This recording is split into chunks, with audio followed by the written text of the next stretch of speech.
Ok. Ah, peraí. Tá. Cadê? Aqui. Vamos lá, então. Então temos aqui aquela mensagem que eu mandei para vocês ontem, com os avisos que a coordenação pediu para dar. Então vamos lá. Vamos passar pelos itens aqui, que tinham vários itens. Basicamente, a situação aqui é, as notas provisórias até o momento já estão atualizadas lá no site. Então, se você vier aqui nesse link MC 102 notas, você clicar aqui em turma K, vocês vão ver que a turma K é demais e que praticamente todo mundo está aprovado. Uau, muitas aprovações. Espera, essa turma K não, essa turma aqui K. Uau! Turma K, olha que coisa linda, maravilhosa. Então, vocês são demais, maravilhosos. Queria poder dar um doce, uma pipoca, alguma coisa para vocês. Mas então, fica aqui só os meus parabéns, que vocês tiveram um desempenho muito bom. E tá aqui legal. Mas, ainda assim, né, tivemos alguns casos que as pessoas não precisavam fazer o exame. Então, como que funciona, né, o esquema aqui dessa disciplina? Da resposta dos 2 lábios faltantes de presente. Espertinho. Então, os 2 lábios faltantes são parte do exame, ainda por cima. Então, ó, aqui, essa é a última semana de aulas, considerando aula de revisão e ou tópicos opcionais. As disciplinas têm, a princípio, 30 aulas, né? Essa disciplina vai ter 31, pela conta que estava lá. A gente tem aqui aquela nossa planilhinha lá, tá? Então, a gente está aqui, hoje é dia 30, nessa semana de revisão tópicos opcionais. E nós vamos ter aqui a aula aqui e a aula na quinta, e aí encerramos as nossas aulas. Aí aqui, a gente tá dizendo aqui, então, ó, prestar atenção que semana que vem é a última semana que tem atendimento, né? Então, essa semana aqui também, voltando para a nossa planilhinha, ó, aqui, né, ó, vai ter atendimento durante a semana de estudos, prestando atenção que aqui está vermelhinho na quarta-feira, né? Então, aqui, esse aqui, dia 11/12, sábado, são os últimos atendimentos.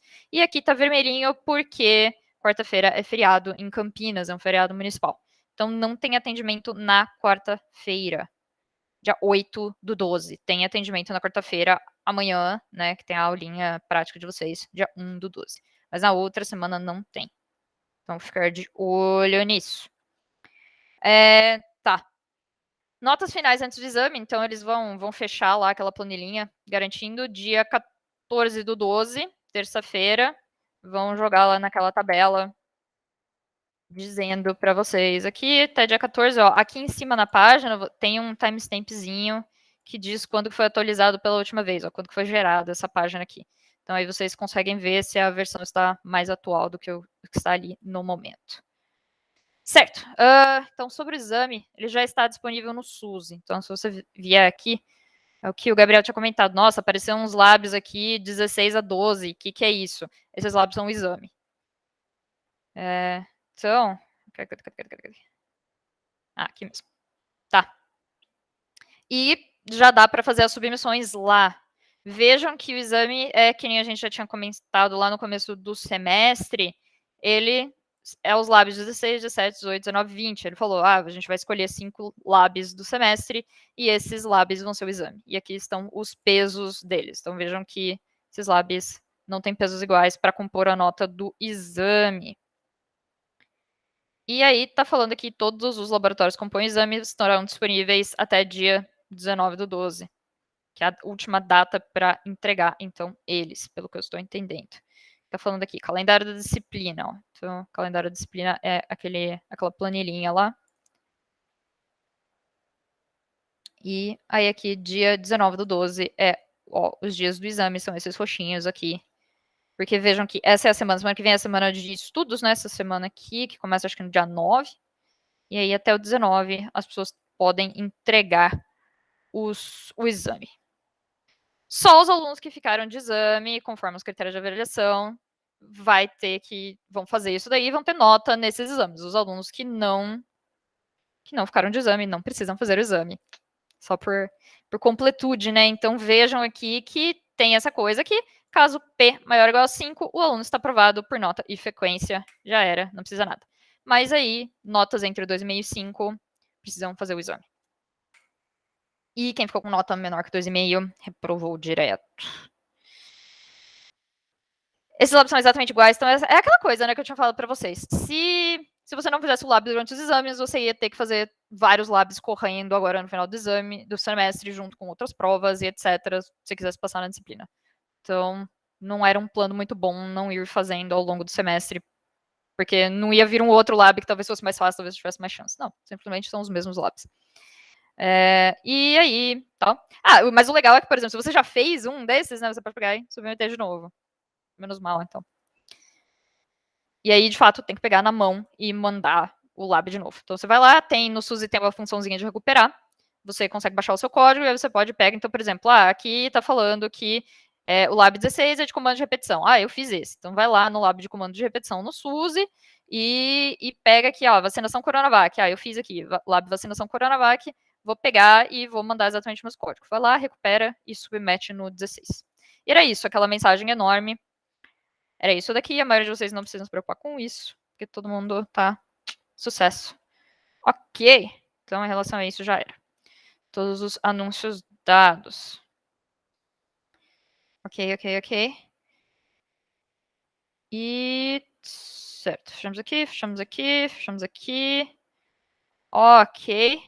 Vou fazer para vocês a minha gloriosa exibição da minha caneca, que é a nossa última caneca. Eu peguei uma caneca especial. Então vamos ver aqui. Vocês estão vendo aqui essa Flávia aqui, que tem uma caneca. Então, essa daqui. Não sei se vai dar um loop muito louco eu pegar e jogar aqui. Mas essa é a minha caneca. O que acontece com essa caneca? Que ela é especial. Ela é uma caneca que não cai. Então, se você tenta fazer ela cair, ela não cai. Mas, se você pega ela, ela levanta.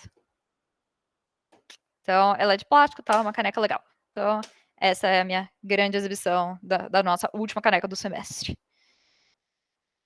Meu Deus do céu, Flávio, a engenharia por trás disso. Né, cara? É bacana. Eu achei super legal essa caneca.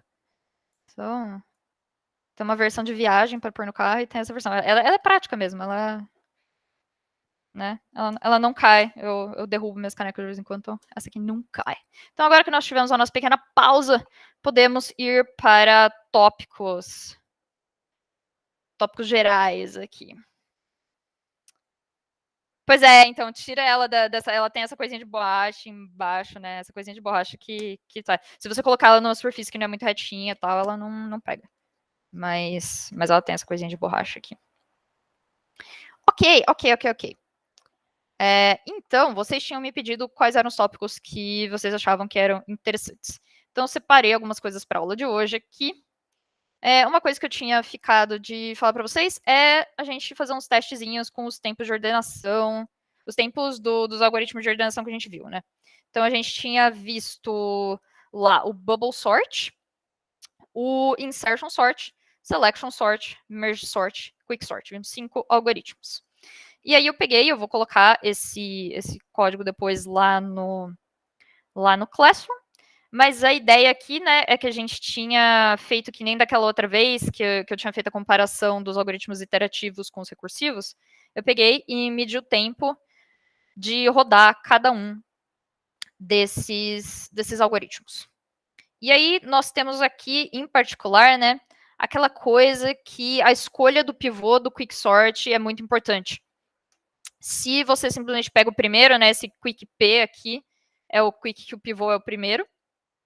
Esse quick M é o quick que o pivô é a mediana entre o primeiro, um do meio e o último.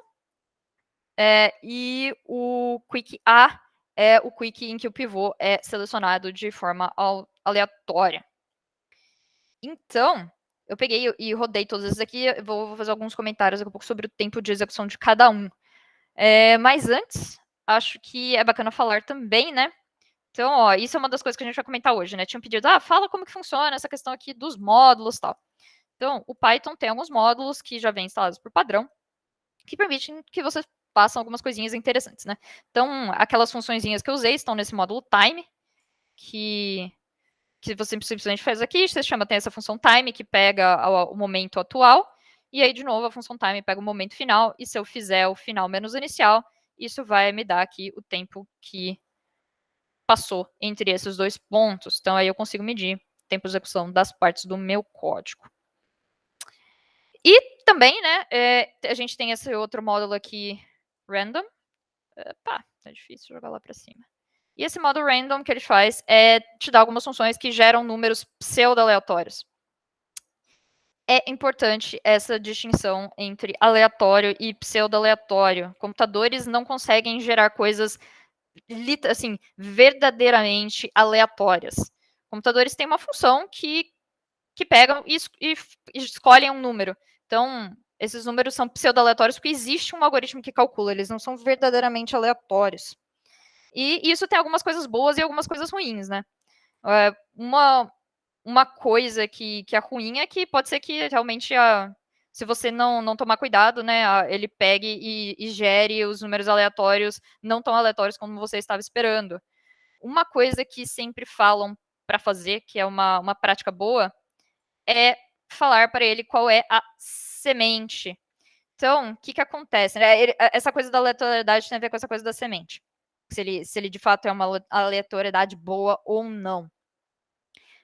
No geral, essa semente ele vai ser passada para o algoritmo que gera a lista de números aleatórios. E com essa semente aí, geralmente o que eles falam é, por exemplo, pega a hora do dia e passa como semente, porque aí toda vez que você rodar, você vai rodar com uma semente diferente, está garantido que o seu programa sempre vai gerar números diferentes toda vez que você rodar. Então aí ele fica mais aleatório. Nesse caso aqui, eu queria exatamente o contrário. Eu queria garantir que toda vez que eu rodasse o meu programa, ele ia gerar a mesma lista de números aleatórios, né? Porque eu quero que ele sempre pegue e gere essa lista e faça alguma coisa com essa lista. Então, eu peguei e escolhi um número, 57, e essa semente vai ser esse 57. Então, nada mais é que ele vai pegar, vai passar esse 57 e vai falar, usando esse número 57, gere para mim uma lista de números aleatórios. E eu fiz isso com esse comando random.sample. O random.sample, ele vai pegar amostras de uma certa lista. Então, ele vai pegar N amostras, nesse caso, N é 900. Então, ele vai pegar 900 amostras dessa lista aqui, que é a lista de números entre 1 e 10 mil. Então, ele vai pegar 900 números entre 1 e 10 mil e vai gerar aqui. Então, vejam que esse random.sample, esse primeiro, não gera a mesma lista que esse segundo. Se eu chamar várias vezes, toda vez que eu chamar esse random.sample, ele vai pegar e vai me gerar uma lista aleatória. No entanto, como eu tenho aqui essa minha semente é um número fixo, toda vez que eu rodar esse programa, números 1 vai ser a mesma lista, números 2 vai ser a mesma lista. Dessa forma, eu garanto que eu não vou ficar mexendo, eu consigo fazer testes com isso aqui e medir o tempo certinho. As pessoas conseguem reproduzir. A mesma lista de números que eu estou gerando na minha máquina, vocês gerariam na máquina de vocês, se vocês baixarem esse programa e rodarem ele. Ok. Outra situação aqui, né? Então, quais são os casos que era interessante a gente olhar, né? Então, a gente tem aqui uma lista de fato aleatória, né? Não mexi nessa lista aleatória que eu gerei. Aí, eu peguei e usei o sorted. Lembrando, né? Isso foi uma coisa que várias pessoas tiveram dúvida lá no lab, né? Sorted é a função que pega essa lista aqui e retorna uma versão ordenada dessa lista sem mexer nela. O ponto sort, ele não retorna nada e, de fato, mexe na lista que eu chamei ele. Então, se eu quiser não mexer nessa lista número 1 e retornar uma versão ordenada dessa para eu poder usar aqui, é com o sorted. Então, eu chamei para a lista número 1 a versão ordenada em ordem crescente da lista número 1 e a versão ordenada de forma decrescente da lista números 1. E fiz a mesma coisa para números 2. Então, vamos ver aqui esse cara rodando. Né? Então, o que ele fez? Ele pegou e chamou para a primeira lista ordem aleatória, ordem crescente, ordem decrescente. para a segunda lista, aleatório, crescente, decrescente. Vejam que se eu rodar de novo, ele não vai dar exatamente os mesmos tempos, porque o tempo de execução é uma coisa que depende do computador. Por exemplo, aconteceu uma coisa, deu uma interrupção aqui no meu computador, ou eu mexi o mouse, alguma coisa, pode alterar um pouquinho aqui. Mas, no geral, a tendência é que os números fiquem mais ou menos da mesma ordem. Se eu estivesse fazendo um experimento com isso, o ideal seria eu rodar o programa várias vezes, e aí pegar e combinar esses resultados com a média, e aí mostrar o desvio padrão, tal. Tipo de coisa. Então, vamos ver aqui o que aconteceu, alguns highlights dessa situação aqui, né? Ó. Uma coisa que dá para vocês perceberem é que ó, essas duas primeiras casas aqui, tanto para o Quick quanto para o Merge, estão no 0. Eles são bem rapidinhos. Enquanto, né, para o Bubble Selection Insert, você vê aqui que ele tem uma ordem de grandeza a mais do que o Merge e o Quick. Eles são já bem mais lentinhos, no caso em que tem o aleatório. Em particular, vejam que o Bubble aqui ele é bem piorzinho que os outros dois. No caso aqui, ordenado crescente, né, tinha aquela observação interessante do insertion sort. Insertion sort é muito bom quando a lista está ordenada ou quase ordenada. Vejam aqui, ó, 3 zerozinhos aqui. Ele bateu todo mundo, porque ele simplesmente ele ia passando e falando, tipo, qual que é a posição certa do 1? É essa aqui. Qual é a posição certa do 2? Essa daqui. Todo mundo já está na posição que deveria estar, então ele não precisa fazer troca nenhuma. Ele simplesmente vai passar pela lista e vai falar, beleza, tá todo mundo certo, vamos embora. Mas vejam aqui, né, que o merge, né, também é muito bom, ele também tem um resultado bom. E o Quick tem aquele caso lá, né, que a gente tinha visto que acontece um negócio interessante. Então vamos prestar atenção aqui em qual que era esse negócio, né? O Quick escolhendo sempre o primeiro como pivô, sendo que o vetor já está ordenado, né? Ele ia criar aquela árvore degenerada, toda desbalanceada, que sempre ia ficar vazio para um lado e a lista toda para o outro, tipo, e aí só ficava o pivô, né? Aí ele tentava dividir de novo, ficava vazio para a esquerda, o resto da lista toda para a direita e o pivô único. Então, ao invés dele ir meio que quebrando na metade, ou aproximadamente a metade a cada passo, ele estava simplesmente tirando um elemento da lista. E vejam que esse negócio ficou muito ruim, né? Ele ficou aqui da mesma ordem, ó, que o Selection aqui, ó, Bubble, ele tá nesse nível aqui, ó. Então, ele ficou muito mais demorado. E percebam que uma boa escolha do pivô, de fato, resolve esse problema, né? Com essa escolha aqui da mediana, melhorou demais a situação, né? Porque aí tá ordenado, a mediana vai ser, de fato, a mediana da própria lista. Então aí eu vou pegar e vou quebrando, vai ficar mais ou menos na metade. E aí o aleatório a gente tinha visto que na prática, né, ele funciona bem. A chance dele fazer uma escolha muito ruim todas as vezes que eu pegar e rodar é muito pequena. Se acontecer isso com você, joga na loteria, porque não é assim, no geral, você aleatoriamente, se você sempre está escolhendo aleatoriamente qual que é o seu pivô, vai ficar tudo bem. E aí, na ordem decrescente, né, a gente vê, por exemplo, ó, o insertion já não tem mais aquela vantagem, né? Que aí ele tem que pegar, ele tem que trocar todo mundo, porque tá todo mundo no lugar errado. O Bubble, então, fica péssimo, né? Porque ele tem que ir fazendo as troquinhas, e ele vai fazer um monte de troquinhas, porque também tá todo mundo no lado errado. Então ele vai ter que, de fato, ir trocando todos os números, todas as trocas que ele precisava fazer, ele vai, de fato, fazer todas. Então ele fica bem ruim. O Quick aqui também, né, com o pivô primeiro, vai ficar ruim também, porque vai acontecer a situação contrária, né? A árvore para o lado direito vai ficar vazia e para o lado esquerdo vai ficar com todos os elementos menos o pivô. Então também vai dar um caso degenerado que não vai ficar legal. Mas aí, né, já melhora um pouco a situação com a aleatoriedade aqui. A mediana também melhorou já um pouquinho também. Então, percebam que faz diferença. A grande graça do Quick é que você precisa escolher seu pivô bem. E um pivô aleatório costuma ser um pivô bom. Vejam aqui que acontece a mesma coisa, né? Passando rapidamente pela segunda lista. Peguei e coloquei uma segunda lista só para a gente ver que faz sentido. A gente tem de novo aqui, né, o Quick e o Merge sendo super bom para uma lista aleatória. Bubble não tão legal. Quando é a ordem crescente, Insertion sendo excelente, muito rápido, ele simplesmente passa por tudo, bate todo mundo. O Quick escolhendo o primeiro, pega e fica assim 10 vezes, né? Uma ordem assim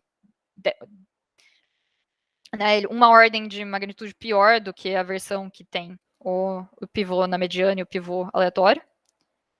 E aqui na ordem decrescente também é aquela coisa, quick primeiro, ruim, aí o insertion já não é bom, porque tá todo mundo no lugar errado, bubble é péssimo, vai ter que fazer todas as trocas. Veja que o merge sort sempre assim, tá? Ele sempre é bom, ele sempre faz as coisas mais ou menos do jeito que fazer.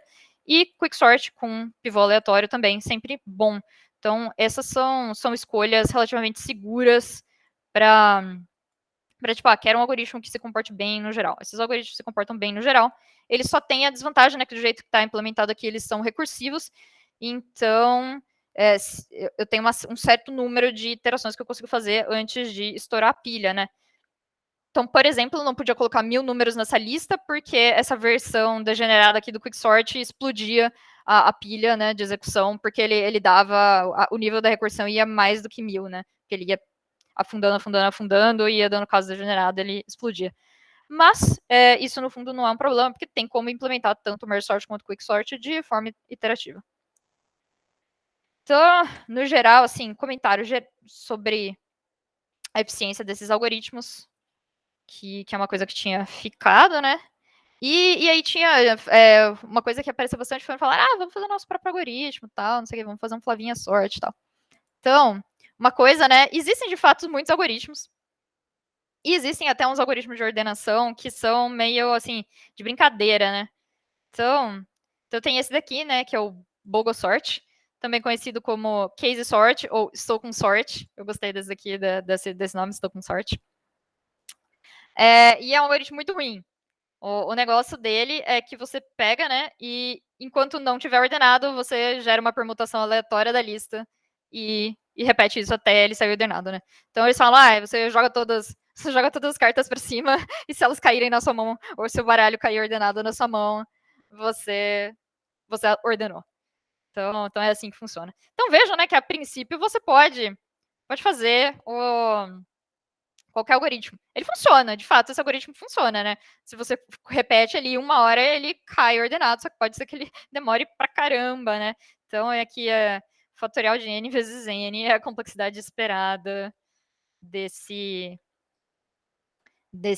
daqui, né? E aí eu achei interessante que ele fala que ele termina, né? Porque, assim, é importante a gente garantir que existe uma condição de parada, né? Que esse algoritmo vai terminar algum dia. Com certeza ele vai fazer o que ele quer, que ele não vai ficar rodando para sempre. E ele fala, ele termina pela mesma razão do teorema do macaco infinito.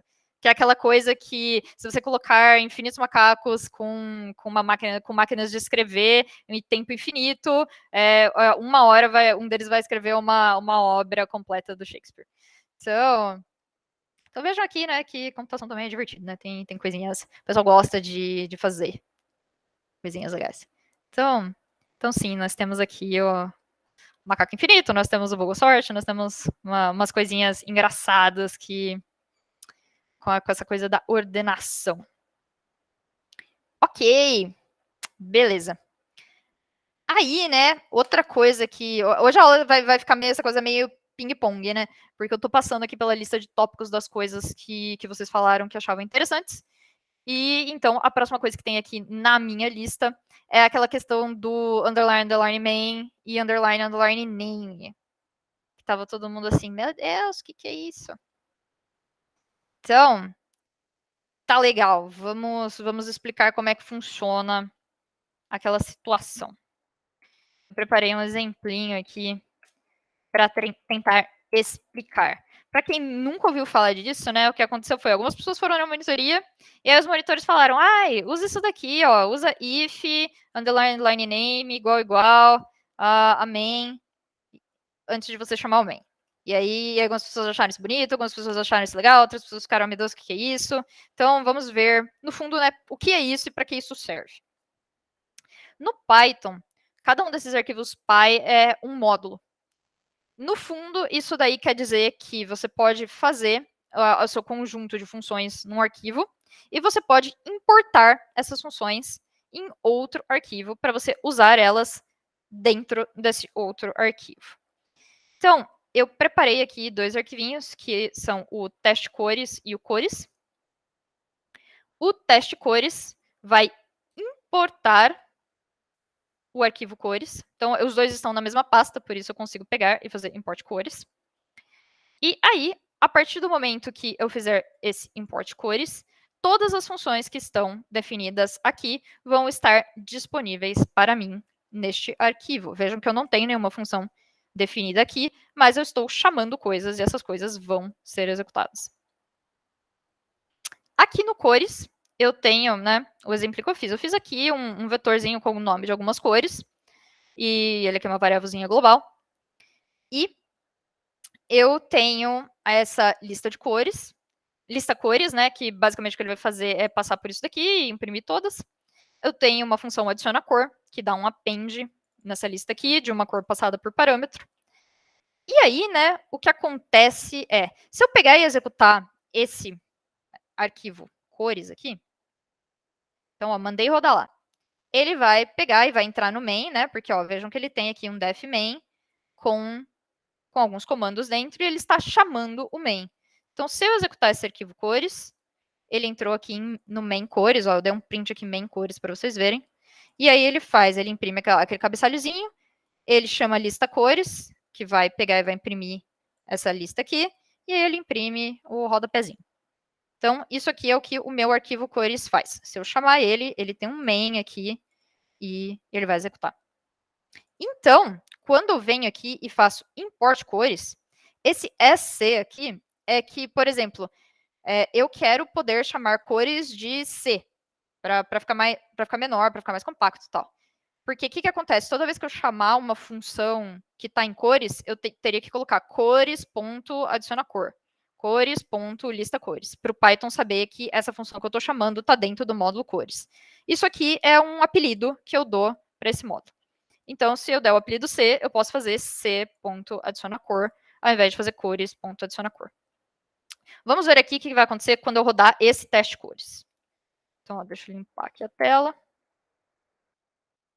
Rodei teste cores, ó. Vejam que ele rodou main_cores.py, imprimiu as cores, e rodou o teste cores.py, que ele adiciona marrom e depois lista todas as cores com o marrom aqui.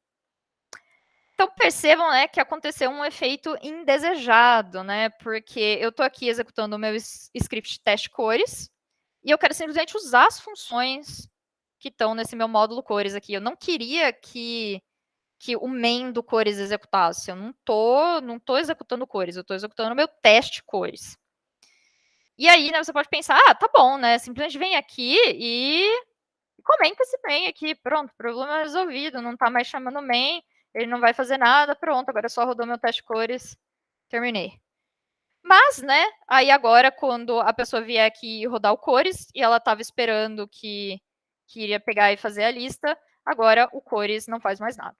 Então, você teve que mexer naquele seu módulo, né, e agora ele não faz mais o que ele fazia. E aí que entra essa mágica aqui, né? Ó, o que esse negócio aqui faz? Um módulo tem um certo nome. Então, isso daqui, esse underline, underline name, underline, underline, underline, é uma coisa que o próprio Python fala para anotar aqui qual é o nome desse módulo. Então, se essa variável aqui estiver com este valor, underline, underline, main, underline, underline, significa que eu estou rodando este programa aqui, a partir dele, que ele é o programa main.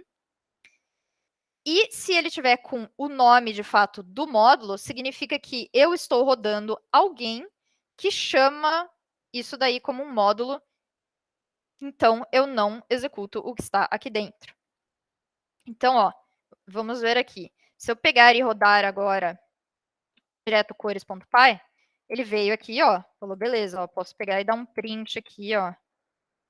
Vamos dar print de underline, underline name. Então, ó, vejam que, ó, ele fala que é main. E aí ele rodou o main cores. Se eu vier aqui agora e rodar teste cores... Aliás, peraí. Deixa eu botar isso fora do if para ele fazer. Então, ó. Agora eu vou vir aqui e vou rodar a partir do teste cores. Vejam que ele não rodou, ó, esse if deu false, por quê? underline name agora está com cores. Por quê? Eu não sou main, eu sou cores. O nome desse módulo agora não é main, eu não estou chamando, ele não é o meu módulo principal onde começou a execução. Ele é um módulo que está sendo chamado por outro módulo e eu não quero fazer o que está aqui dentro. Então vejam que agora isso fez exatamente o que eu estava querendo, que é executar o teste cores e não executar o main do cores.py. Fez sentido? O que esse negócio faz? Por que ele serve para alguma coisa? Por que é interessante ter ele? Né? Para fazer esses imports, tem que ter todos os arquivos numa mesma pasta. Se você quiser fazer um import de uma coisa que você fez, de um módulo que você mesmo escreveu, se eles estiverem na mesma pasta, você não precisa se preocupar com o caminho. Mas se eles estiverem dentro de uma pasta, você tem que colocar o caminho relativo para o Python conseguir achar. Apesar de que teve um dia que eu e a Flávia ficamos tentando fazer isso. A gente fez alguns testes, assim, ele é meio chatinho de achar o caminho. Você tem que tomar cuidado com onde você põe. Você pondo eles na mesma pasta, ele consegue achar sempre. Ô, Flávia. Oi. Esse underline, name, é uma string, uma variável com valor de string que o próprio Python cria quando ele executa o programa? Isso, ele é uma variável, né? Isso aqui é o nome da variável, você pode começar o nome da variável com underline, e o valor que ela tem é essa string que vai mudar de acordo com por onde o seu programa começou. Então, essa variável aqui tem esse valor aqui, quando é um outro programa que tem um main e está chamando você como módulo, e ela tem o nome do seu módulo quando você, Então, por exemplo, eu estou aqui no teste cores, esse print aqui, né, esse print aqui, name, que está dentro do cores.py, vai dar cores. Porque em teste cores, o nome desse módulo aqui é cores. Em cores, o nome desse módulo aqui é underline, main, underline. Uhum. E o próprio Python. Isso dá sempre certo. Aí, para usar, é só colocar...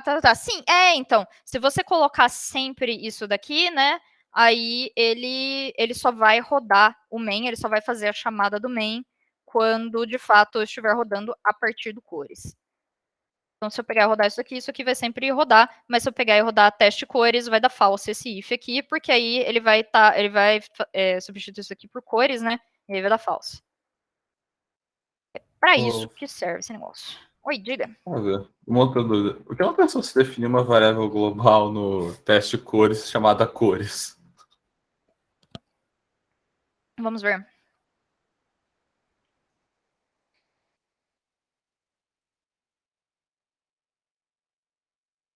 Vamos só, então, definir ela para ver se isso já... Enquanto está tudo bem. Porque eu dei esse apelido de C aqui, né? Mas vamos ver o que acontece se eu fizesse assim, né? O módulo ainda chama cores e eu tenho uma variável aqui que chama cores. Aí ele não gosta porque ele pegou e sobrescreveu. E agora para ele cores é essa variável aqui. Não, mas eu tinha falado para você fazer isso para me comparar àquela lista de cores que você tinha feito dentro do módulo com essa nova variável cores aí, entendeu? Então, a lista que está lá no outro, né, seria c.cores. Ah, ela tem esse novo nome. Então, porque para você acessar coisas que estão aqui dentro, você tem que falar, tá no módulo, o módulo, ponto, isso daqui está dentro disso aqui. Então, tô vendo, C ponto adiciona cor, C ponto lista cores. Se eu tirar esse C aqui, ele vai tentar encontrar essas coisas aqui dentro. Entendi. E aí ele não vai gostar. E aí, se eu fizer assim, né, aí eu consigo fazer aqui, por exemplo, cores recebe... Coloco aqui só cinza. E aí eu faço um print C cores e um print cores. Agora sim, olha, sabe que esse primeiro aqui é o que está dentro do módulo e esse segundo aqui é o meu local. Quando eu importo um código, ele executa o main desse código. Eu achei que executaria só as funções que eu chamasse. Ele executa o main do código porque você está chamando o main aqui. Se você não tivesse essa chamada... Código, né? Então... Geral. a Eugênia tá perguntando, achava que ele executa só as funções que chamasse. Se tiver assim, você está chamando o main, e aí ele executa a função que você chamou. que é esse main aqui. Por isso que aí faz sentido colocar só a chamada desse main aqui dentro desse if. Beleza. Ficou claro qual que é essa história aqui? Alguém tem mais alguma dúvida sobre isso aqui? No caso, o seu arquivo ali, o teste cores, ele precisa ter o main também, né? Tipo, Então, isso daqui, por exemplo, não coloquei o main, né? Eu não fiz função nenhuma, só joguei tudo aí e o Python vai executar como um script, né? O Python executa todos os comandos que estão aqui. entendi. Mas sim, ele poderia ter um main também. Beleza. Então, Valeu. Uma outra dúvida. A variável cores, c.cores, ela é global? Para ela é, né? Porque classificação, para aqui só classificação? tem o escopo global, eu não tô com nenhuma função. Entendi. Legal. Valeu. Beleza. Então, posso até deixar aqui ó, esses exemplos aqui, então. Ó. Ok, depois eu arrumo direitinho. Beleza, vamos ver então o que é o próximo tópico aqui da lista. Tá bom, mais bibliotecas e pip. Vamos lá, então. Eu encontrei aqui uma listinha de bibliotecas legais, né? Então, primeiro vamos falar então sobre a documentação do Python, né? A documentação do Python é excelente. No geral, a maioria das coisas está em inglês, mas algumas das coisas têm como mudar a linguagem. Então, existe esse site aqui, docs.python.org, e aí aqui, ele tem aqui para as diferentes versões do Python, tal, a gente está usando essa mais recente aqui, a 3.10 ou 3.9. E aqui ele tem algumas opções de linguagem, de línguas de tradução, e algumas páginas são traduzidas.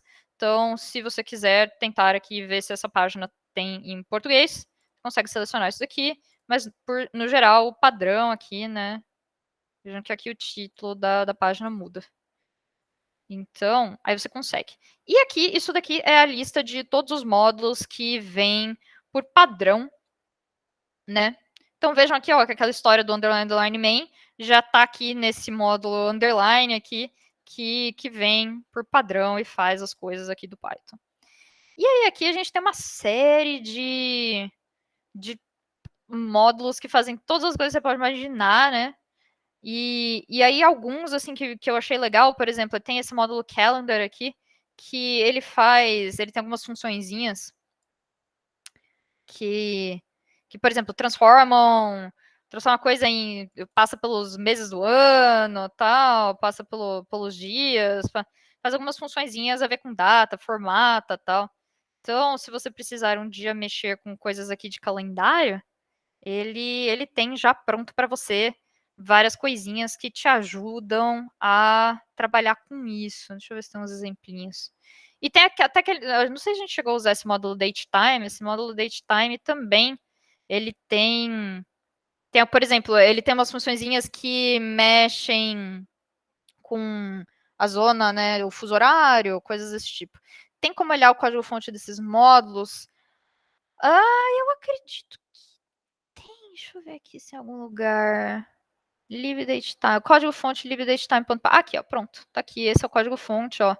Tá aqui, GitHub, Python, CPython, a implementação, né? Porque o que acontece? O Python, no fundo, né, ele é um padrão e aí você pode escolher implementar esse padrão de vários jeitos.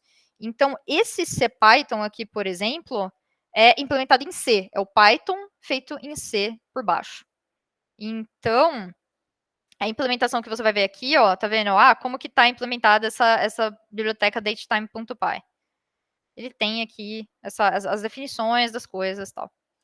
E existe também o Python implementado em Python, que é o PyPy.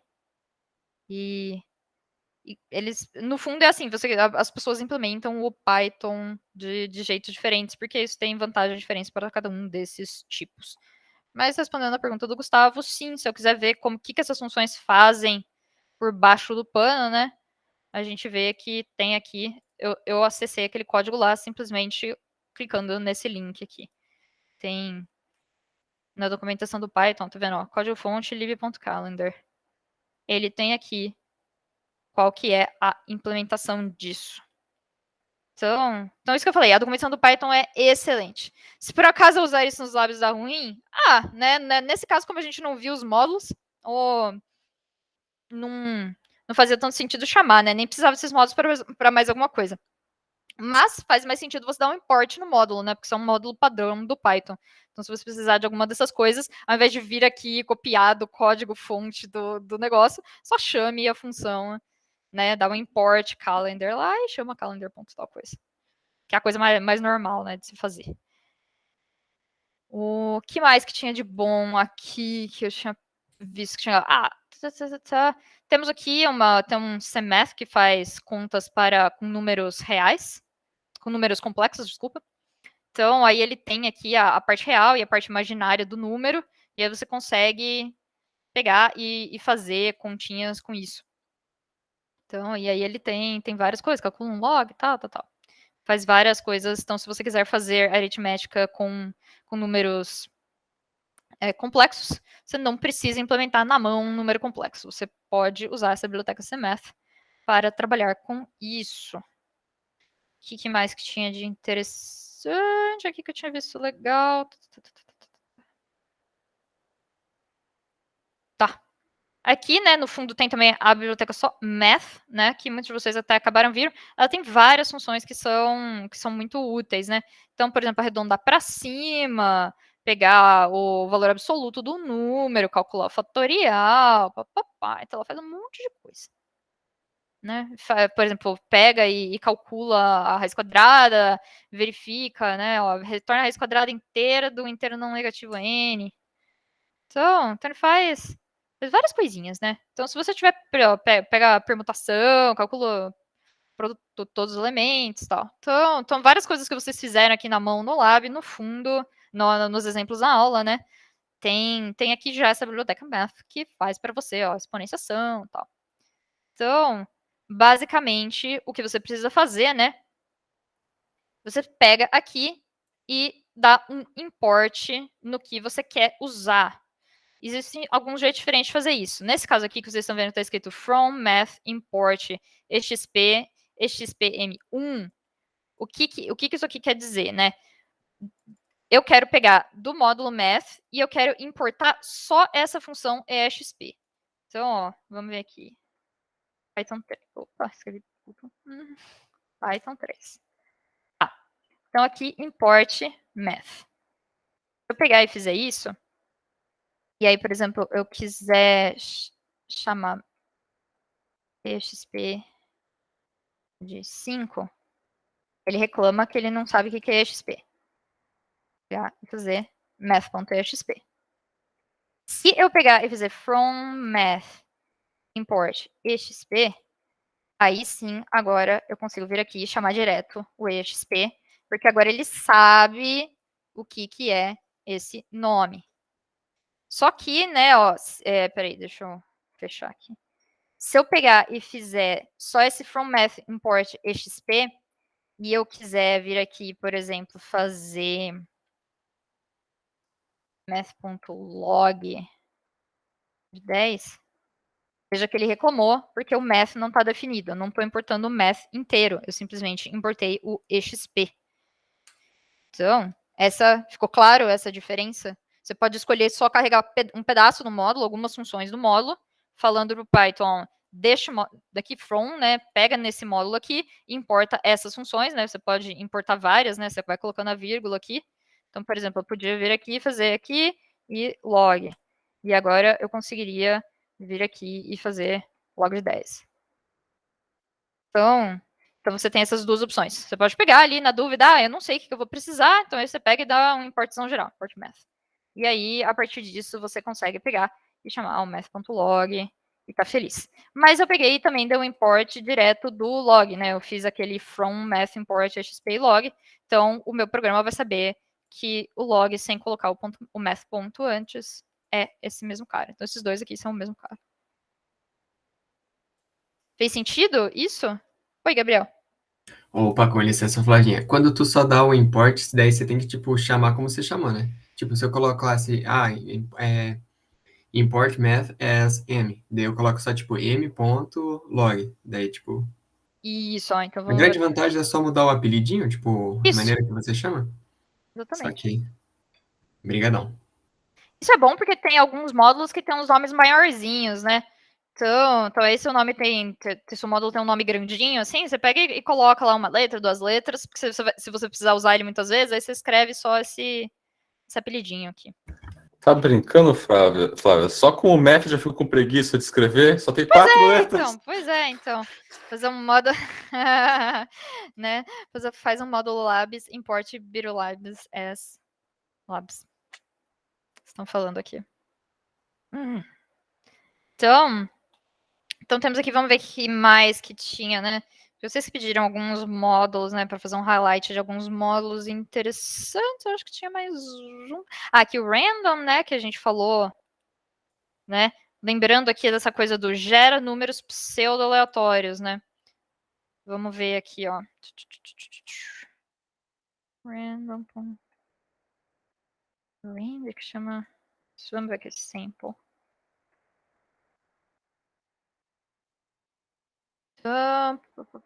Que ele tem implementação. Tá vendo? Assim, tô mostrando isso aqui pra vocês, que acontece, né? Ele pega e existe um jeito que ele vai pegar e vai fazer essa conta, né? Ele vai fazer, um jeito até grandão, ele faz bastante coisa, blá, blá, blá, blá, blá. Mas ele, no fundo, né, existe sempre uma sequência de passos que ele faz para gerar os números aleatórios, né? Então aí aqui, ele explica algumas coisas, ele fala tal sobre esse módulo. E aqui acho que, deixa eu ver em inglês aqui para ver o que era essa coisa.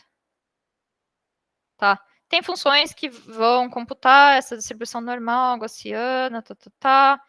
E aí, a maioria das funções dos módulos básicos depende dessa função random. E aí, funções desse módulo vão pegar e vão usar esses métodos aí. E elas pegam e geram esses números pseudo-aleatórios. Aí, ó, aqui, funções por inteiros, cadê seed? Seed. Inicializa o gerador de números aleatórios. Se for omitido, a hora toda o sistema será usado. Ah, legal. Então, no Python, por padrão, ele já faz aquela coisa que eu tinha falado de passar a hora aqui para o seed. Porque aí, dessa forma, né, como a hora é sempre diferente, né, nos segundos, tudo, é um timestampzinho que vai contando os segundos, milissegundos, sempre vai ser diferente toda vez que você chamar. Então, aí ele vai pegar e vai gerar uma sequência de números diferentes. Como os desenvolvedores do Python ganham dinheiro? Porque parece que é tudo de graça. Putz, excelente pergunta.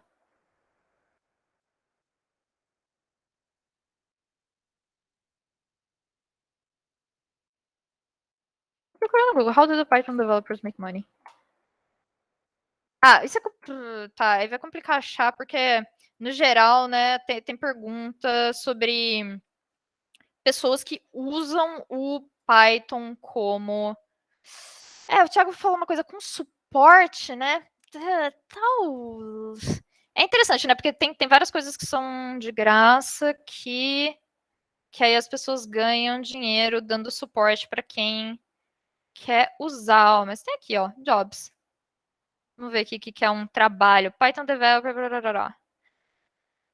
Tá. Esses são empregos para pessoas que querem programar em Python. Não são também para pessoas que querem trabalhar no back-end da linguagem. Veja aqui que tem emprego pra caramba, né? Ó. E tem, tipo, galerinha contrata. Python é uma linguagem bem popular hoje em dia. Unidade. Não, tá aí uma pergunta excelente. Eu não sei nem dizer Python Software Foundation. O que a Python Software Foundation faz? Organização, aqui, ó. E eles ainda dão dinheiro para as pessoas. Tô falando em 2019 a gente deu 326 mil dólares em mais de 200 bolsas para pessoas em 60 países diferentes. E aí eles pegam, mantêm o python.org, o índice, eles fazem essa PyCon US Conference. Então aqui tá falando que ele tem sponsors, ó. Então tem gente tem gente que dá dinheiro para eles. Então, ó, você pode fazer doações para eles, ó, você pode ajudar doando dinheiro para Python Foundation. E aí ele fala aqui, sem os nossos sponsors, a gente não conseguiria ajudar a comunidade do Python. Então, pelo visto, eles têm gente que investe nisso daqui. Oi, diga, Thiago. É um comentário, não sei se pode ajudar, que enquanto eu aprendi a linguagem de programação, que eu estou tentando aprender outras, eu vi que tem bastante empresa, tipo Google e Microsoft, que financia essas empresas porque elas vão usar essas linguagens no suporte delas. Então, quanto mais aprimorado for, melhor para elas. Com certeza, faz bastante sentido, né? Quem usa, né, as empresas grandes que usam, devem estar nesses sponsors aqui, ó. Tá falando aqui, tem um Hall da Fama, né, de doadores. Então, aqui, eles têm aqui as pessoas que mais doaram nos últimos 3 anos. Então, por exemplo, você vê aqui o Amazon Web Services, tem... Pelo visto, tem bastante, tem coisas que parece que são pessoas, ó, a O'Reilly do Japão, tem algumas. Tem várias pessoas, engraçado. Tem várias pessoas, tem algumas fundações, Amazon Smile. Ó, vamos ver se tem mais empresas ou coisas assim. Mas sim, é bem o que você falou mesmo. Tem. Ó, tem umas empresas, umas coisas que doam dinheiro. Ó, tem um Guilherme Henrique aqui. Uma cara de brasileiro. Então, pessoas que doaram. Então, pelo visto, eles ganham dinheiro com as pessoas doando, né? Nossa, aqui, ó, tem muitos doadores. É por isso que ó, é uma lista aqui, tem 1.200, 1.500. Um monte de gente doou dinheiro aqui nos últimos 3 anos, né? Então, ó, temos aqui, então, várias pessoas. Então, pelo visto, o jeito que eles ganham dinheiro é com essas doações dos patrocinadores deles. E você também pode trabalhar como voluntário, né? Então, pelo visto, tem pessoas que trabalham como voluntário, querendo melhorar as coisas do Python, e aí cada um faz um pouquinho, né? O software livre é legal por causa disso, que tá ali tudo aberto, você pode olhar, se você achar um erro, você fala, nossa, quero tentar consertar isso daqui e submeter essa sugestão lá. Então, aí, pelo visto, tem jeitos, né, de melhorar as coisas. Então essa dúvida que apareceu agora aí é isso. Então, pelo visto, é assim que eles ganham dinheiro. Voltando aqui dos números aleatórios, né? Tem um monte de coisa então que dá para fazer. Ele embaralha, você pode gerar uma série de números, você pode gerar um número só. Então isso daqui é útil para várias coisas, né? Às vezes você quer fazer, eu acho que até no tutorialzinho lá do Turtle tinha uma coisa disso daí, né? Eu quero fazer um dado, por exemplo. Uma coisa super que pode ter em qualquer joguinho. Quero fazer um dado. Então você precisa de um gerador de número aleatório que gera um número entre 1 e 6. Então é bem útil para várias coisas. E aí, né, tem aquela time, né, que eu já tinha falado, que tem as coisas do timestamp e tal, e aqui tem a Turtle, né? Então, ó, a Turtle aqui já é uma biblioteca padrão. E aí ele tem, por exemplo, um desenho. Vamos ver aqui um exemplo de como desenhar uma estrelinha com Turtle, né? Então vamos falar um pouquinho da Turtle, que ela é uma das mais legais. Na próxima aula eu vejo se eu consigo pegar alguma coisa mais sobre fazer umas interfaces, mais desenhar uns gráficos, algumas coisas. Mas pelo menos essa Turtle ajuda a dar para brincar um pouquinho com... Então, deixa eu ver aqui. Python. Deixa eu ver aqui. Então, eu tô aqui no meu Python 3, import turtle. Ok, e aí ele... tá. Então isso aqui é outra coisa também, né? Tem, por exemplo, from turtle import asterisco, né? Então, isso daí nos ajuda com a seguinte coisa. Eu estou importando todas as funções, né? Asterisco é para todas, que estão no módulo turtle. E aí eu não preciso escrever turtle antes de todas elas, porque eu estou fazendo from turtle import asterisco. Então, ele, por exemplo, vai saber a função color, ele sabe que é a função color que está dentro do turtle. Então, tem mais esse... o Python é bem amigávelzinho, sabe? Ele não... como era? Clear? E agora, como é que eu limpo? Esse cara aqui acho que não tem como limpar. Pronto. Então, colei aqui aquele meu código. Ele não gostou da... meu Deus. Então, vamos aqui escrever ele linha por linha. Ele não gostou que eu colei várias linhas. Embora ele abriu aqui, esse cara, né? Então, vamos lá. fazer as coisas ao vivo é esse problema, né? Aqui, Python 3. A gente tem o nosso from turtle import asterisco color red yellow. Então, tá falando aqui, né, ó, quero ter essas duas cores. Então, aí eu vejo que ele já gerou para mim aquele cursorzinho e a cor da borda dele é vermelho, a cor do preenchimento dele é amarelo. E aí ele tem essa função begin fill. E aí esse begin fill, né, o que eu vou fazer? Vou ver aqui while true. Vou andar com o meu cursorzinho forward 200, né? Ele tinha lá no tutorialzinho o desenho. Cadê o tutorialzinho? Deixa eu pegar o link daqui. Só para confirmar, o asterisco funciona para qualquer módulo? Sim. From módulo import asterisco vai importar todas as funções que tem dentro daquele módulo.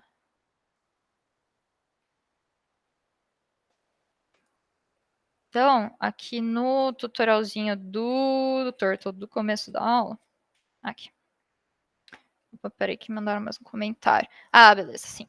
Então, né, a gente tem aqui, né, o jeito que funciona é tipo um planinho cartesiano, né? Então a gente tem o 0, 0 aqui no meio. E aí, se eu quiser ir andando, eu posso andar nas minhas posições x e y, né? Para frente aqui com x, para frente com y, para trás com y e tal. E aí, andando, né, nessas posições, eu consigo fazer, ó, que nem, por exemplo, eu fiz um go to, menos 100 no x, mais 100 no y. Então ele andou aqui, né, para essa posição para trás, né? Ele veio 100 aqui para trás no x e subiu 100 no y, e aí ele fez esse desenho aqui. Então, a gente vai pegar e chamar esse forward 200, que a gente tá querendo desenhar, a gente vai desenhar essa estrelinha aqui. Aí, ele vai pegar e vai fazer um left 170. Opa. Left 170.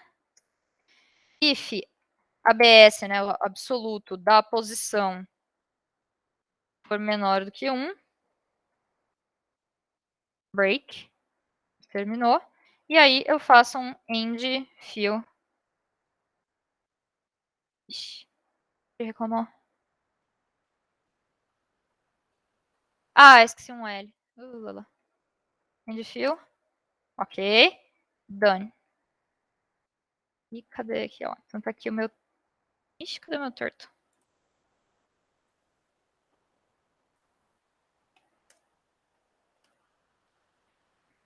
Ah, meu Deus. Aqui, a janelinha. Não tá... Isso que não dá testar as coisas antes. Espera aí, deixa eu ver se no idle ele gosta mais. Uma coisa que eu tenho de problema na minha máquina é que ela tem várias versões do Python instaladas. Então, esse negócio vira uma maçaroca. E ele odeia esse código que eu tô pegando de lá. Por que ele odeia esse código?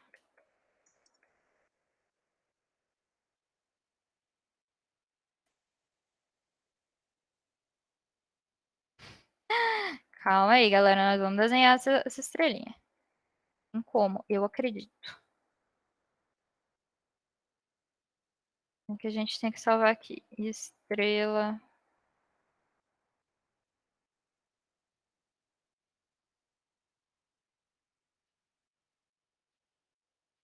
Ah, aqui. Ah, pronto.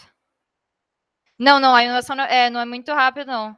Ah, tá, no VS Code estava indo, só que se fosse uma animação... ele pisca e fecha, Mas estamos aqui, ele está aí desenhando, ó. Então, ele pega, ele anda 200, aí ele vai 70 para a esquerda, e a hora que ele fechou, ele preenche e desenhou.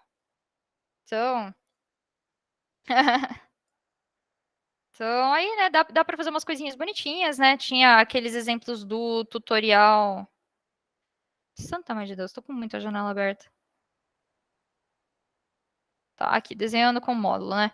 Então, ele tinha...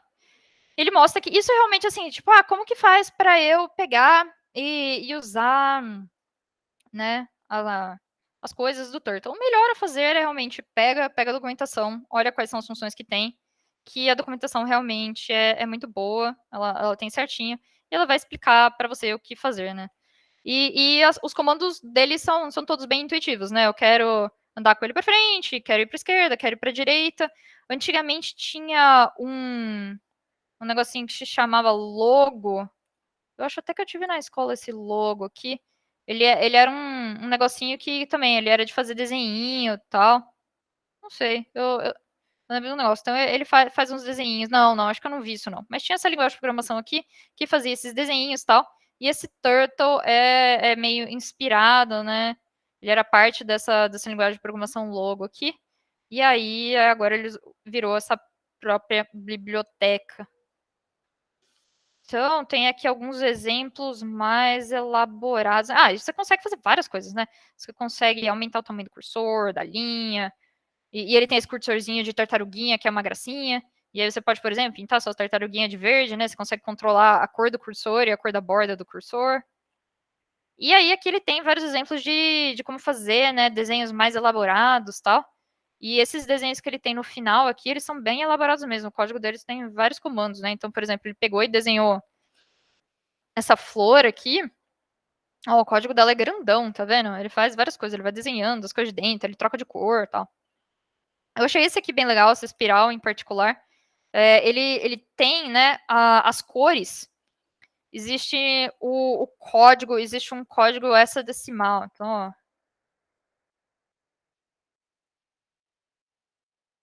Né, no fundo, as cores são representadas, né, pelo RGB, né, que é o Red, Green e Blue. Cores luz, né? Então, para você gerar uma cor qualquer, o que você precisa falar para o computador é qual é a quantidade de vermelho, qual é a quantidade de verde e qual é a quantidade de azul que vai ter naquela cor. E aí, né, por exemplo, tem várias coisas que eu peguei e selecionei e cliquei aqui no primeiro que eu encontrei, né? A gente tem... Então, por exemplo, se eu quero um verde, né, eu venho aqui, esse verde, e aí eu vou ver que ó, a quantidade de verde está aumentando aqui e a quantidade de vermelho está diminuindo. Ó. Então, à medida que eu vou chegando a um verde mais puro ainda, ó, eu vou diminuindo o meu azul, vou diminuindo as minhas outras cores até que eu fico com a cor pura só verde, né? Esses valores, eles vão de 0 a 255. 255 é 2 elevado a 8? 8? Menos 1? 7? 2 elevado a 7. Não, esse é 128. É 8 mesmo, porque é o que cabe num byte. 2 elevado a 8 é 256, né? Porque o byte são 8 bits. Então, eu consigo representar, né, de 0 a 255 num byte, né, em binário. Então, esse numerinho aqui que vocês estão vendo, ele é um número em hexadecimal representando o R, ó, então 00 para o R, FF é 255 em hexadecimal, né? Hexadecimal é uma base também, igual a base decimal, igual a base binária, só que ela tem mais símbolos, né? Então, ela tem as letras de A até F depois do 9, né? Então, em hexadecimal, o 10 é A, o 11 é B, o 12 é C, e ele vai, por isso, ele tem 16 símbolos, 16 dígitos para representar as suas letras. Então, aí você consegue, né, essa representação mais compactazinha. Então, por exemplo, para quem quer mexer com interface, ou quem quer fazer um site, alguma coisa assim, é muito interessante, né, entender como é que funciona isso daqui. Porque se você quer gerar uma cor e quer mudar a cor das coisas nessa sua interface, o que você vai precisar, geralmente, é passar aqui esse código hexadecimal para a coisa que você quer colorir, né? E o Turtle tem aquelas cores padrão, né? Você pode chamar um yellow. Qual o código do laranja do SUSE? Vamos descobrir qual o código do laranja do SUSE. Vamos lá. Nós quando a gente clica com o botão direito em um site, ele tem essa opção Inspect aqui. E aí essa opção Inspect vai mostrar pra gente o código-fonte do nosso site. E a gente tá vendo, ó, esse azul aqui é essa cor aqui, 00, ó, 000999, essas barrinhas azuis. E vamos ver se a gente acha aqui, ó, tá vendo? Aqui ele tá mostrando o código, né? Toda vez que eu abro o SUSE, ele, tipo, eu viro uma laranja, uma coisa louca. Aqui, ó. Então, esse aqui é a cor do código do SUSE, FF9933. F12, provavelmente varia de browser para browser, mas vamos ver. No fez, abriu, no Chrome fez. F12 abriu esses elementos aqui. Então, ó, o que acontece é que, no fundo, né, uma página de um site, ela, por baixo, ela tem um código que se chama código HTML. E aí, cada uma das coisas que você vê no site são elementos que estão nessa página. E aí, né, Orange is the New Black, é o SUSE, com certeza. Devia ter escrito aqui embaixo, né, o lema do SUSE. Então, a tela da F12, né, eu clico várias vezes tentando dar full screen, pois é. Então, a situação é assim, né, tem essa coisa aqui, o body é o corpo da página, né, e esse BG color é a background color, que é a cor do fundo. Então, a gente tem aqui, ele fala, ó, e aí você vê aqui que ele mostra para você qual que é exatamente a cor. Então, se um dia você quiser que alguma coisa seja laranja SUSE, você chega aqui e fala para a coisa, ó, eu quero FF9933. Se você estiver com saudade do SUSE e falar, nossa, meu Deus, quem dera eu tivesse aqui um SUSE só meu. Agora você joga esse FF9933 e aí vai rolar um laranja SUSE para você, para o que você quiser fazer.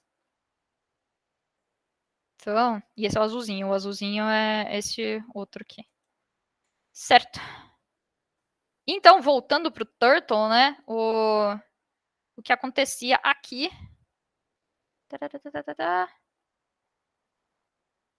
Então, né? Aqui, né? A coisa que desenha essa espiral, o que ele vai fazendo é ele vai alterando esse código cada vez que ele vai pegar e vai trocando esses quadradinhos que ele está desenhando. Eu ficava com medo quando abri esse painel. Não, o painel é bem tranquilão. Mas quando será que eles mostram o código do site? Deve ter umas paradas mais sombrias. Aliás, tem vários, assim, joguinhos na internet, né? Quando... Eu acho que a coisa chama ARG. O que quer dizer ARG agora? Jogo de realidade alternativa, tá? Que eles deixam, assim, dicas espalhadas pela coisa. Então, por exemplo, você pega e tem o site, eles colocam o site do jogo e aí é super esquisito. Aí você pega e vai no código-fonte, tem uma mensagem, tem um comentário. E aí você pega e olha, e aí descobre, aí te dá um link para ir para o próximo. Então, olhar o código-fonte do site, geralmente é uma coisa tranquila, não acontece nada. Don't Starve Together. Então. É muito legal. É bem legal. E você consegue, assim, no fundo, né, até pegar e trocar. Então, por exemplo, se eu pegar e vir aqui e eu quiser que o SUSE seja uma corzinha, ó, por exemplo, gostei desse azulzinho. E aí eu quero que o SUSE troque para esse azulzinho. Vem aqui, troca, ele faz. Eu não alterei nada lá, eu alterei só do lado do cliente, que é o meu. Então pronto, agora o SUSE é azul.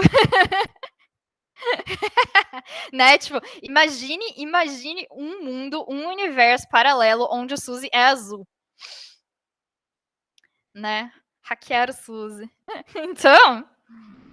Então sim, dá para fazer essas coisinhas. E aí, com esses codiguinhos aqui, né, você consegue vir aqui, né? Então, ó, você vê que lá essa espiral aqui dele, ó, ele tem os códigos aqui, que é esse vetorzinho de cores, e aí ele consegue ir andando naquele vetorzinho, né, nessa listinha de cores aqui, quando ele vai desenhando a espiral.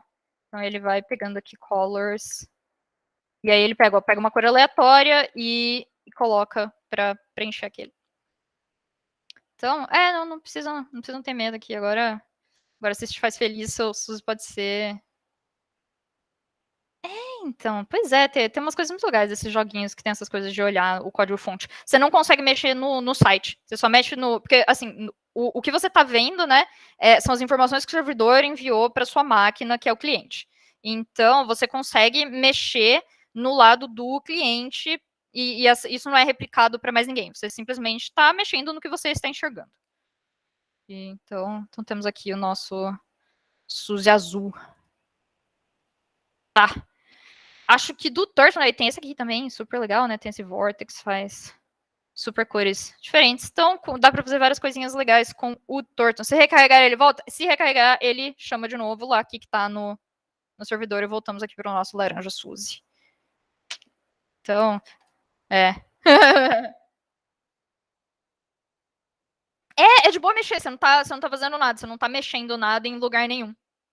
Isso é bom quando, por exemplo, você está fazendo a sua própria página, então você consegue mexer ali, quero pegar, quero mexer a posição que está isso aqui, quero testar, não sei o quê. Você testa ali, aí depois você volta lá no seu código e arruma. Então é de boa mexer, você não tá fazendo nada, você só está mexendo no seu lado do cliente. Ok, então caiu de tanta emoção, alguém saiu aqui, o Gabriel saiu. E aí uma coisa que a gente tem, né, é assim, o que acontece se eu tiver uma biblioteca do Python que não vem instalada por padrão? Essas bibliotecas existem. E eu achei aqui uma listinha de, tipo, bibliotecas legais que tem no Python. E aí, por exemplo, eu peguei e botei e instalei. Então, por exemplo, eu tenho essa biblioteca aqui, How Do I? Então, essa biblioteca How Do I, ela... você pega e instala ela, e aí ela instala um comandinho na sua máquina que deixa você enviar perguntas, né? E eu acho, então, pelo que eu entendi, ele faz a pergunta para o Stack Overflow. E aí ele te responde. E eu achei esse negócio muito incrível. Não, olha só as coisas que eu descobri mexendo nisso daqui, né? Então, deixa eu ver onde é que eu tinha instalado o How Do I.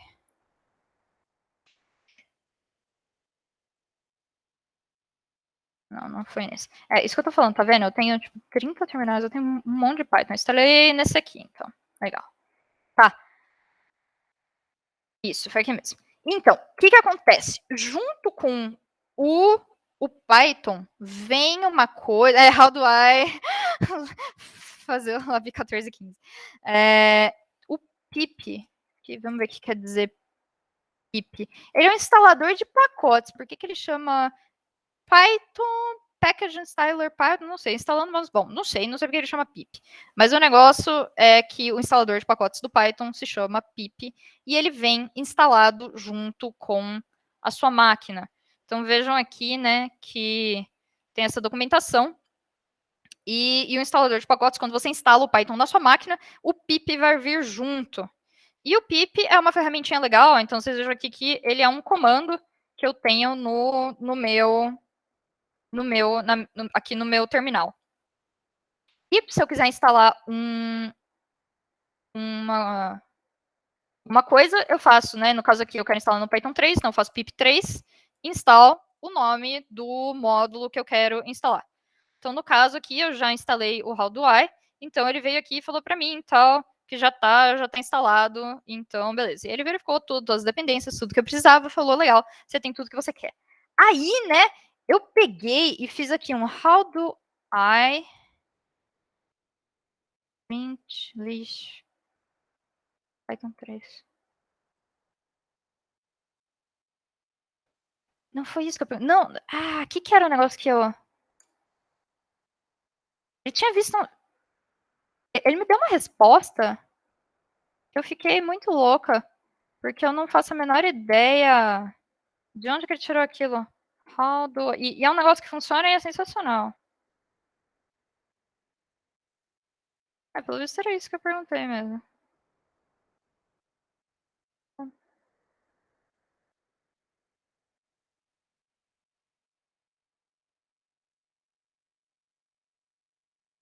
Isso, foi esse aqui. Olha só. Oi, Gabriel. Com licença, Flavinha, só de curiosidade, como é que você fez essa busca reversa aí? Tipo, o que você já tinha... Ctrl R. Ctrl R? Ok, Que nem, por exemplo, eu peguei e digitei um pedaço do comando, então, sei lá, print, e aí comecei a apertar Ctrl R, ó, ele subiria e vai procurando para mim em todos os lugares que eu escrevi alguma coisa. Ou Ah, sei lá. interessante. Ó, Aí é tudo que how, você já rodou nesse CMD aí, né? tudo que eu Nesse já terminal. rodei aqui nesse terminal, ele tem um históricozinho que vai até um tempo, eu não sei se até onde que ele lembra, mas se você pegar isso daqui, aí ele, por exemplo, vai procurar todos os comandos que eu coloquei que tinha how do I, e aí eu vou apertando Ctrl R e ele vai subindo. Ah, que massa, brigadão. E aí, ó, esse negócio aqui que é a coisa que eu descobri, que eu coloquei print list Python 3, e ele me respondeu isso aqui. E eu falei, como assim print asterisco L? E aí, né, eu vim aqui, falei, beleza, vamos fazer então uma lista 1, 2, 3, da print asterisco lista. E ele fez! E ele fez exatamente o que a gente tinha sofrido infinitamente para fazer milhares de vezes, né? E usa até aquela outra lá, né? Se eu faço só esse print list Python, ele fala desse negócio do join com o map, pá, não sei o quê. Nossa, então, aí, né, que eu descobri que existia esse asterisco aqui, é um operador de unpack. Unpack é tipo desempacotamento. Então, o que ele faz, né? Se eu tenho uma lista, ele vai pegar e vai, né? Todo mundo, tipo, meu Deus, esse semestre, o que aconteceu na minha vida? Toda essa... Esse raio do ar é bem legal, né? É uma bibliotequinha legal. E aí eu fiquei tipo, nossa, meu Deus. Então, aí eu procurei esse asterisco que ele faz, ele pega e converte uma lista, né? Ele desempacota. Então, ele serve, por exemplo, se você quiser pegar e passar uma lista como argumento de uma função, esse negócio de asterisco funciona, tal. Então, no fundo, o que ele está fazendo, né? É esse print... Deixa eu ver aqui, lista 1, 2, 3. O print lista, no fundo, é a mesma coisa que print 1, 2, 3. Por isso que ele faz a mesma coisa. Ele faz o unpack da lista. Ele transforma a lista 1, 2, 3 nos números 1, 2 e 3. Então eu achei isso demais, demais, demais. Achei muito bom. Cadê? Será que eu acho onde é que estava o outro exemplinho desse negócio? Que ele tinha um... Aqui, ó, ele tem um exemplo do sum, né? Então, por exemplo, ó, ele tem uma função def sum A e B, e aí return A mais B, né? Legal. Aí, ele pega aqui, tem values, é uma tupla, 1 e 2. Beleza. E aí, sum recebe, S, né, sei lá, S, a variável S, recebe sum de desempacota values. E ele faz.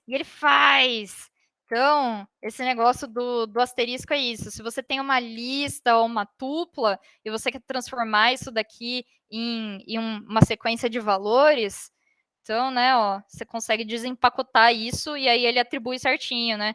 Então, esse sum de values é a mesma coisa que sum de 1, 2, porque ele vai pegar e vai desempacotar isso daqui e vai... Então, eu achei legal esse operador de desempacotamento, eu não conhecia. Né, para matriz ele separa cada... não sei, ó, não testei. Vamos ver o que acontece se eu tiver aqui uma matriz M, né? E, sei lá, eu tenho 1, 2, 3. Eu tenho aqui 4, 5, 6, 7, 8, 9. Uma matrizinha quadrada bonitinha. E aí eu quero dar tipo um print de M. Ó, ele pegou, desempacotou, né? E aí desempacotou cada um. Então, e aí se eu pegar e fizer tipo... Não, aí ele não gostou. Tá bom. Droga, foi quase. Mas ele funciona para dicionário, isso daqui tinha aqui, cadê? Aqui, ó, se eu tivesse esse negócio assim, por exemplo, values, aí dicionário, né, o índice A, e aí o valor é 1, e aí o índice é B, e o valor é 2. E aí, né, eu tinha aquela função sum values. E aí eu fazia assim, ele funciona. Aí isso daqui ele consegue... O que ele faz só com 1? Print values. Com 1 ele imprime as chaves e com 2 ele imprime... Só por Deus, nem sei o que ele tá aprontando, por que esse troço dá certo, então. Que ele fala, é uma invalid keyword. Por que esse negócio... Bom, esse negócio desempacota os valores, né? Porque eu chamei sum de values. E aí foi 3. Mas eu tentei print de values e ele não gostou. Se eu tentar Porque só... você tem que fazer a soma primeiro, né? Ah, então, mas eu queria saber o que exatamente ele coloca nesse velhos. Ele só reclama aqui pra mim. E não me fala, porque eu queria saber exatamente o que tem nesse troço. Não sei. Faz um STR de Interessante, vamos ver o que negócio. acontece. Não? Ele reclama, porque esse A aqui, né? Ele é, pelo visto, ele pega e faz alguma coisa, né? Porque eu vi que esse daqui, né? Esse daqui com um só, ele colocou AB. Mas aí, o que é o type desse AB, então? Vamos ver, type.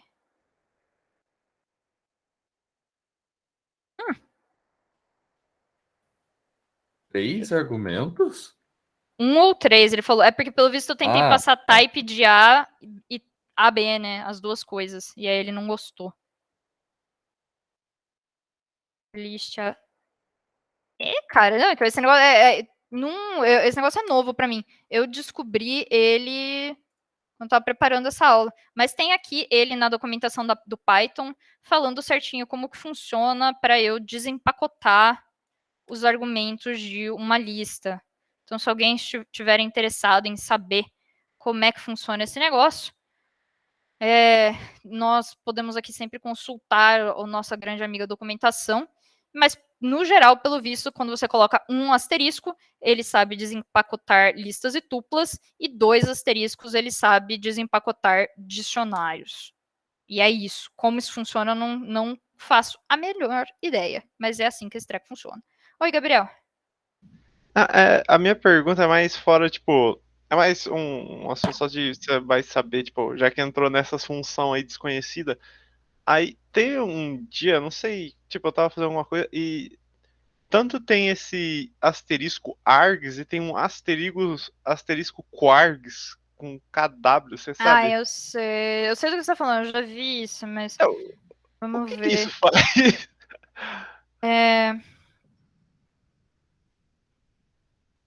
Vamos ver o que é esse negócio do quargs, porque eu nunca usei. Tá, args e quargs deixa você passar múltiplos argumentos ou palavras-chave para uma função. Tá. Eu posso dar uma olhada e falar mais sobre isso na próxima aula, porque eu nunca usei. Mas eu acho que tem a ver com o fato de ser um número variável de argumentos na sua função. Tá Então, vendo? Ó, tipo, porque, ó, não sei nem se tem tá nada muito mais aplicando místico várias. que isso, tá vendo? Ó, que nem, por exemplo, ele mostra aqui. Eu tenho.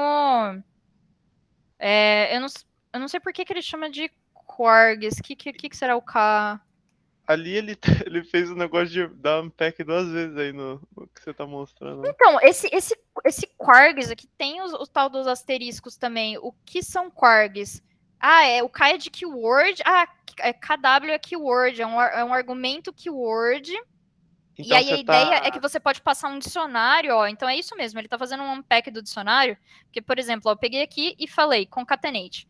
Aí ele pega e faz um dicionário, ó. A, real, B, Python, C, is, D, great, E, exclamação.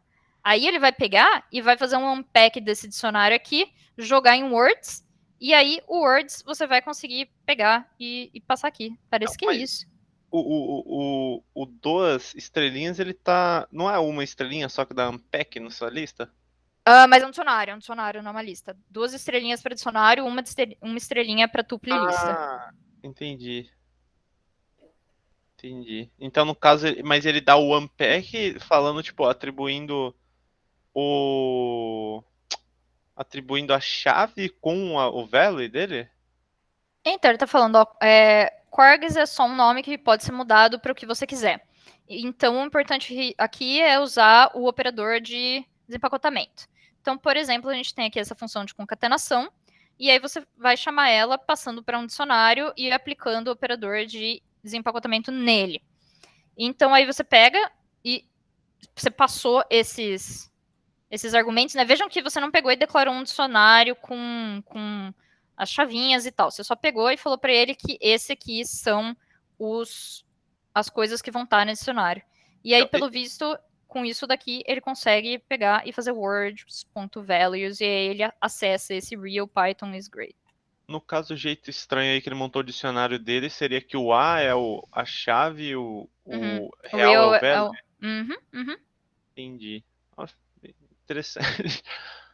Então. E aí ele consegue também iterar nas chaves, pelo visto. Então, essa coisa do empacotamento aí, pelo visto, do desempacotamento é um negocinho bacana. Dá para fazer algumas coisas interessantes.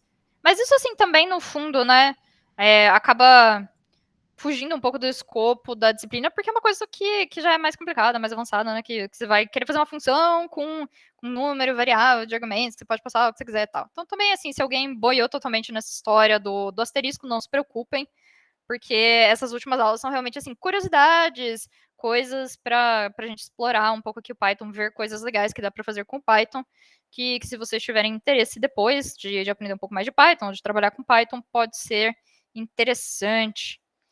Então existe essa opção de você passar, que nem, por exemplo, você tem esse args com um asterisco, e aí você está falando, né, que você quer poder passar um número variável de argumentos para essa função. Então, você tem essa função que soma, ao invés de você ter um MySum A e B, e aí você é obrigado a passar dois valores, você pode fazer essa coisa aqui do desempacotamento, e aí você tem esse args, e esse args vai ser essa lista, e aí você pode iterar nessa lista, né? E aí você pode fazer o MySum para um número variável de parâmetros. Então, né, e tem esse comentário aqui, né? Que ele chama args por padrão. Você pode botar o nome que você quiser. Isso aqui é só o nome do argumento, né? Não precisa escrever args. O importante é o asterisco só.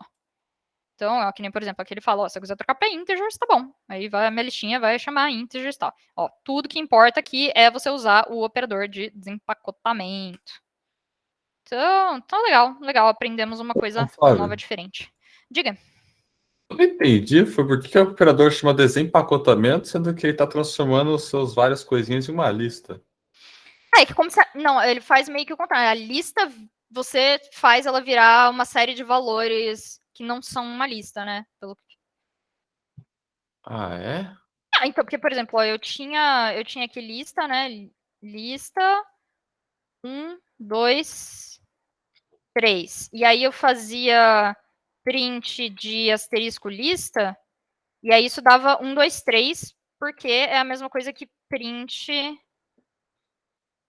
de 1, 2, 3. Então ele meio que está desempacotando essa lista e transformando essa lista nos valores 1, 2 e 3, separados. Isso, não, aí realmente, só que lá quando ele usa isso como argumento da função, sabe? Então, mas o que acontece? Parece que ele meio que faz o contrário. Ele faz o contrário quando é o argumento da função, mas ele continua sendo o operador de... é o operador para desempacotar os argumentos e tirar eles da lista ou da tupla, mas isso daqui não é para quarks. Deixa eu ver se tem aqui. Keyword arguments, tá.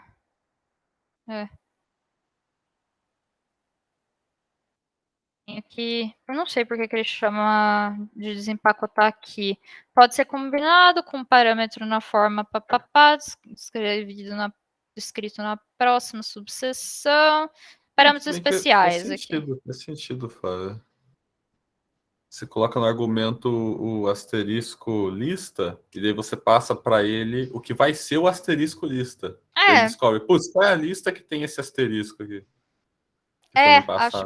Eu acho que é essa a ideia mesmo. É bem mesmo, é isso. Você tá passando o que é o asterisco lista para ele, faz sentido.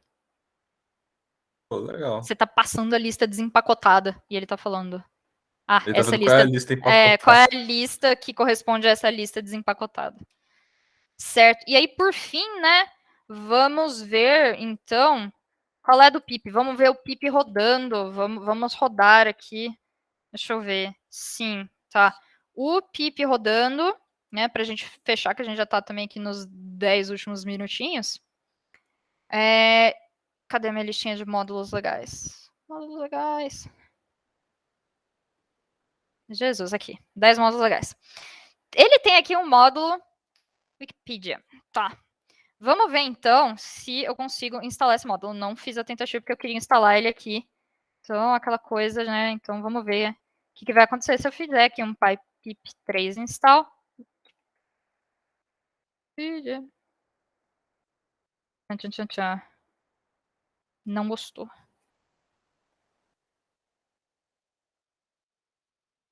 É assim que chama o módulo mesmo? Ah, Wikipedia. Eu escrevi Wikipedia. Ó, que difícil a vida. Vamos lá de novo. Então eu quero o pip3 install Wikipedia. Tchan, tchan, tchan, tchan.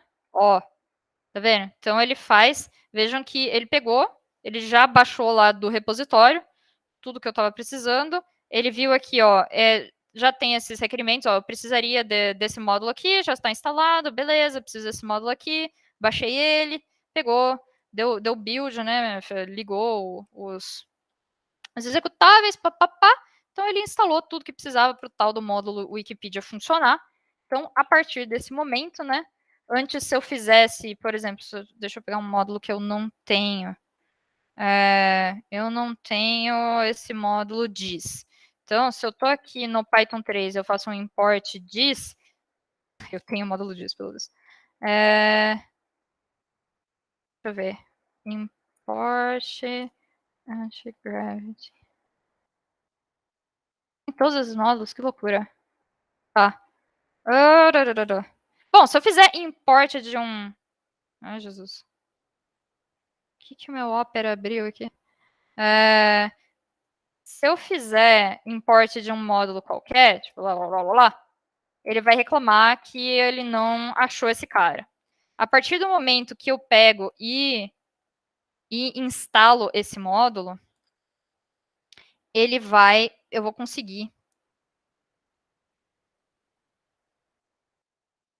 usar esse módulo. Então, eu instalei o Wikipedia, então vou fazer import Wikipedia. Legal. E aí, né, esse import Wikipedia faz uma coisa legal. Ele deixa você pegar e pegar texto da Wikipedia. Então, aqui, por exemplo, se eu quiser pegar e procurar na página em português, eu venho aqui e faço Wikipedia setlang pt. E aí eu posso vir aqui e pegar, eu quero, por exemplo, pegar aquele arquivo aquele artigo do Bogosort. E vamos ver, e sei lá, pegar só o começo dele. Ele mostrava aqui, por exemplo, eu quero só as duas primeiras frases. Vamos vir aqui, sentence 2. E vamos ver o que vai acontecer com esse cara. Vou ver se ele está fazendo a pesquisa. E agora, se eu vier aqui e quiser saber o que está aqui, ó, ele pegou. Bogosort, também conhecido como Q-sort, está com sorte, um algoritmo de ordenação extremamente eficiente, é baseado na reordenação aleatória dos elementos. Então vejam que assim, tem módulo para Python em tudo, né? Diga, Gabriel. Uma dúvida, tipo, essas paradas que tem, tipo, o Wikipedia é um site, né? Então, tipo, tá na nuvem. Ele vai até lá e busca a informação para ti, ou, tipo, ele instala tudo do Wikipedia já na máquina? Não, ele tá fazendo uma requisição para o servidor e falando e pedindo. Quando você abre uma página no seu navegador, você está fazendo uma requisição para o servidor pedindo para ele te enviar um certo conteúdo. Não sei se você já viu, por exemplo, quando você tenta acessar uma página que não existe, né? Ele dá, sei lá, ele dá umas mensagens falando. Ah, ele procurou no Google.